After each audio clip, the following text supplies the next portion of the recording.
des militants de l'UGDD, remercier tous nos invités qui ont bien voulu accepter de nous joindre ici.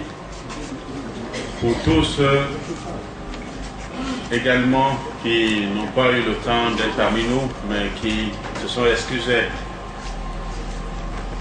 Je voudrais particulièrement souhaiter la bienvenue à mon cher ami Mouktar Diallo de NFD, qui est parti. Je voudrais aussi, au nom de l'UGDD et de l'ensemble des membres qui vivent à l'étranger, féliciter sincèrement l'honorable Hulmo Kony pour son élection comme député, premier député de l'UGDD au Parlement guinéen. Je voudrais aussi remercier le peuple de Guinée pour sa maturité exprimée le 28 septembre dernier, lors de ces élections. Nous l'avons dit, le peuple de Guinée a été mûr.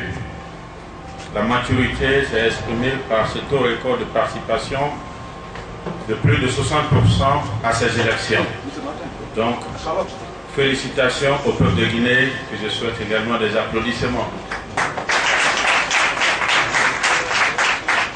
Et comme nous l'avons dit, ces dernières élections, le peuple a fait son travail, bien que les institutions ont manqué également de performance, donc principalement la CENI, mais également la Cour suprême, qui, à la dernière minute, nous a dit qu'il n'était pas aussi qualifié pour donner une réponse définitive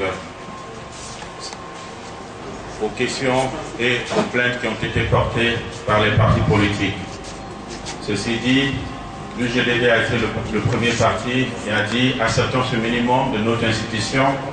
Nous sommes un parti légal qui respecte la loi et que nous acceptons ce minimum et nous interpellons nos amis de l'opposition, mais aussi de la mouvance à accepter ce minimum et que nous nous concentrons sur le reste qui est le plus important. Et ce reste qui est le plus important, c'est l'alternance politique en 2015. Pour nous, c'est le travail qu'il faut faire. Il faut que les Guinéens restent unis pour qu'en 2005, nous puissions faire une alternance propre. Je dis bien propre. Une alternance propre, c'est une alternance qui ne permettra pas à un concurrent de prendre les armes après les élections. Parce que la victoire doit être propre, reconnue, avant même que la Cour suprême ne se prononce.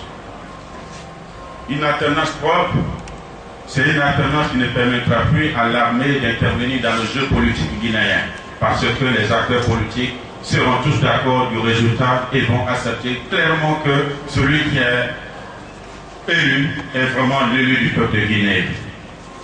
Et par conséquent, il y a des préalables qui méritaient à ce que nous mettons maintenant au travail au Parlement. Et c'est à ces mots que nous avions appelé humblement notre honorable député à siéger et demander aux autres élus de bien vouloir siéger. Et nous sommes très contents qu'une bonne partie de l'opposition ait déjà accepté de siéger. Et nous profitons donc de ce moment important pour demander au PDN et à son leader Puyaté et à Mme Diallo, l'élu, de bien vouloir accepter de siéger, car le peuple a voulu ainsi. C'est également pour moi un moment important pour dire clairement que l'UGDD au Parlement fera le travail que le peuple l'a confié. Nous avons voulu que notre député parte au Parlement avec un colis. Et je crois qu'il est bien chargé par ces 2 jours-ci. Ont permis de compléter le programme que nous avons présenté pendant ces législatives. Donc, le député UGDD n'ira pas dormir au Parlement. Nous voulons rassurer le peuple de Guinée pour cela. Et nous allons bientôt rentrer dans une étape importante de l'avenir de notre pays. Que nous voulons ou non, l'alternance sera possible, car la classe politique actuelle, elle est vieillissante. Soit nous accélérons le processus pour les accompagner tranquillement en leur assurant de notre capacité à être de bons héritiers, soit le temps va les faire partie. À nous de décider. Et l'UGDD voudrait bien que nous décidons, car nous ne voulons pas tomber dans la même situation que la Guinée a connue à la fin de l'ère du président Lansana Conté. Les années après 2015 seront difficiles si nous ne prenons pas de bonnes décisions. Nos leaders politiques d'aujourd'hui peuvent avoir de très bonnes volontés d'aider le pays, mais le corps ne tiendra pas. Le physique ne pourra pas permettre de cela. Il est donc grand temps que l'alternance soit douce, une alternance calme, que les anglophones appellent smooth. Et cela, nous voulons que cela soit en 2015. Nous ne pourrons pas le faire sans l'union. C'est en cela que l'UGDD, par ma voix, demande également à tous les acteurs du changement, tous les leaders jeunes, tous ceux qui peuvent et qui pensent qu'ils ont quelque chose à faire, de commencer déjà à réfléchir à cette question pour que nous ayons une unité très forte de toutes les régions, de toutes les religions, de toutes les générations, mais de personnes propres et ayant la compétence de faire l'alternance en 2015. C'est un appel que nous lançons à l'ensemble des leaders politiques et aux hommes de bonne volonté pour mieux s'organiser, pour passer tranquillement ce maïgo de 2015. Je vais finir mon intervention pour remercier la presse, les médias. Vous savez, notre pays est l'un des pays qui aujourd'hui pourra faire de l'Afrique un continent démocratique. La Guinée a les instruments pour cela. Des partis politiques, des leaders vieux et jeunes, donc la succession rassurée, un parlement qui aura 50% d'opposition, c'est une première en Afrique. Et aujourd'hui, nous pensons que cela est extrêmement important. Cela est l'œuvre d'une génération. Cela est l'œuvre d'une presse écrite, d'une presse en ligne, d'une presse audiovisuelle et des réseaux sociaux. Et donc, que vous voulez ou non, c'est un autre parti politique. J'appelle cela le parti politique des journalistes. Ce parti est en train de faire un grand travail et nous voulons que ce travail continue. Car c'est dans la transparence que nous pouvons faire l'alternance. C'est dans la transparence que nous pouvons lutter contre l'impunité. C'est dans la transparence que nous pouvons présenter les bons talents. C'est dans la transparence que nous pouvons montrer au peuple de Guinée les bons modèles. C'est dans la transparence que les Guinéens pourront choisir ce qui est bien du mauvais.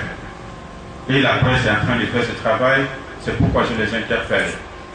Pour jouer ce rôle important qu'il faut jouer en 2015 pour cette alternance que nous voulons pacifique.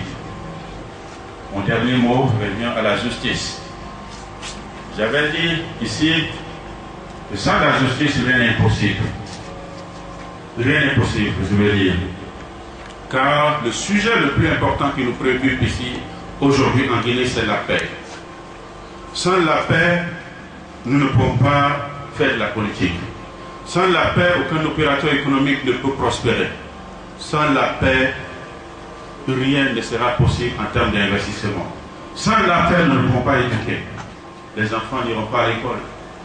C'est le soubassement de tout ce que nous faisons ici aujourd'hui.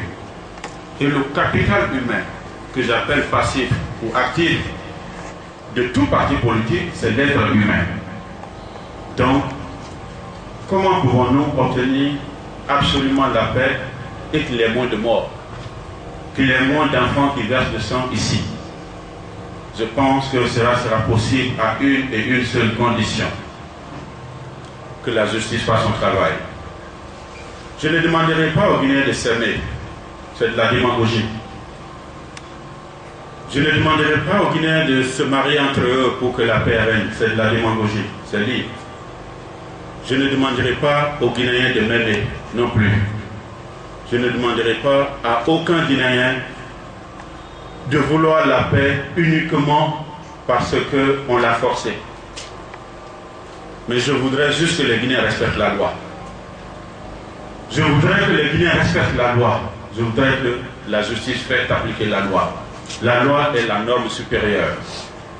Si tout le monde respecte la loi, nous aurons la paix. Les pays les plus mosaïques au monde sont connus ici. Les États-Unis en exemple.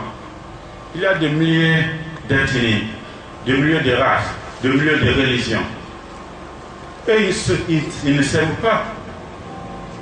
Ne me dites pas que les Blancs aiment forcément les Noirs. Ne me dites pas que les Noirs aiment forcément les Juifs. Ils ne sont pas obligés de s'aimer parce que aimer est individuel. Mais tout le monde est sous la force de la loi. Par conséquent, la paix régnera et la paix va régner. Si l'armée, donc nos forces de défense et de sécurité respectent la loi, ils sont régis par des lois. Il faut juste respecter ces lois. Car il n'est écrit nulle part qu'un policier doit tuer. Il n'est écrit nulle part qu'un gendarme doit tuer. Il n'est écrit nulle part qu'un militaire doit tuer. Il est demandé juste d'assurer la sécurité et l'intégrité du territoire. Il les a demandé de faire l'arbitre. Par conséquent, nous les demandons uniquement de respecter la loi.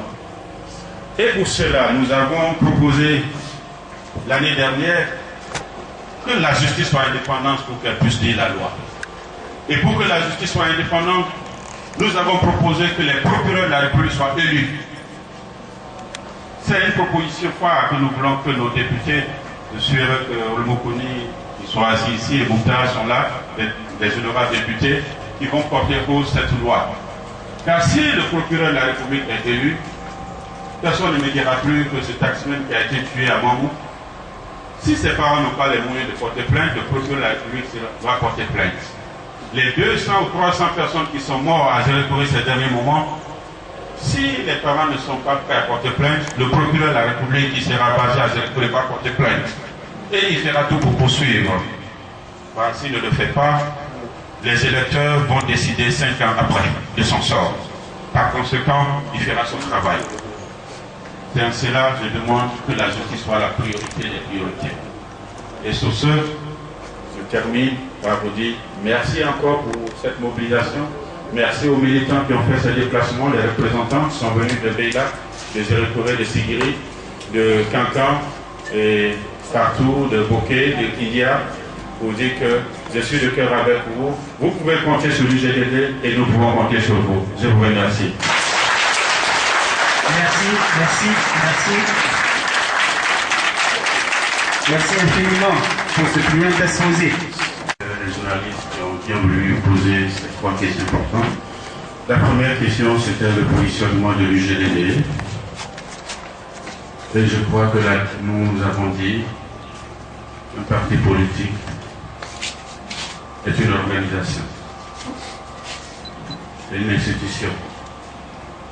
Et l'institution, ce sont ses membres, ce sont ses représentants, c'est sa vision, c'est sa mission.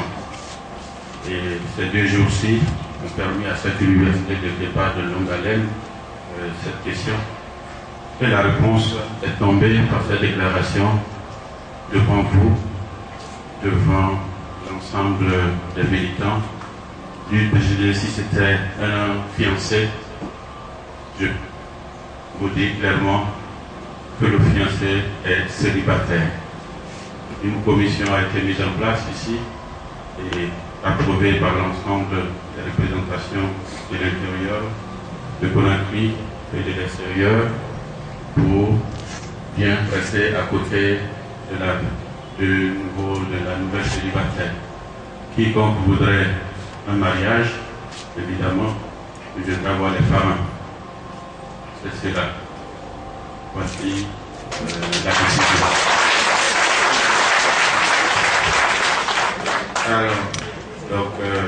deuxième question,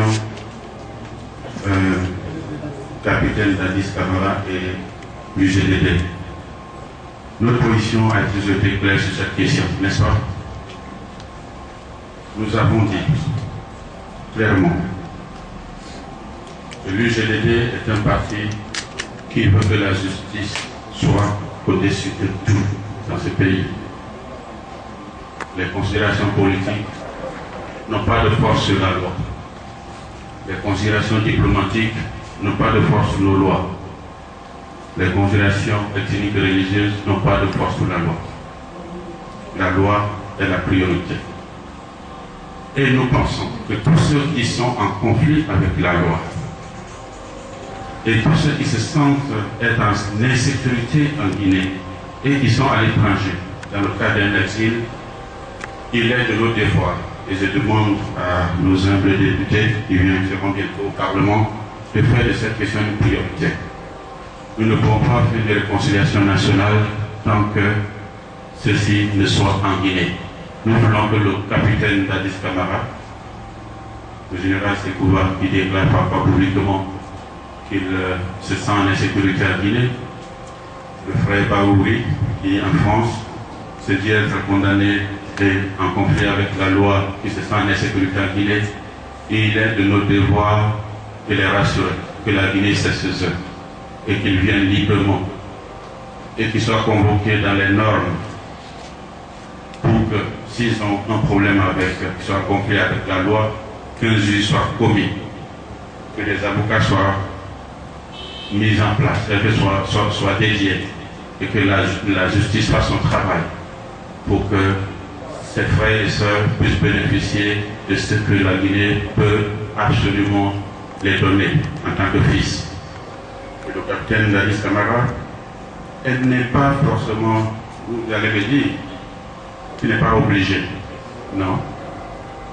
Le capitaine Dadis voulait venir ici pour saluer sa maman passant par Conakry, mais il n'y a pas les autorisations nécessaires. Vous êtes justement, ne faisons pas la politique politicienne.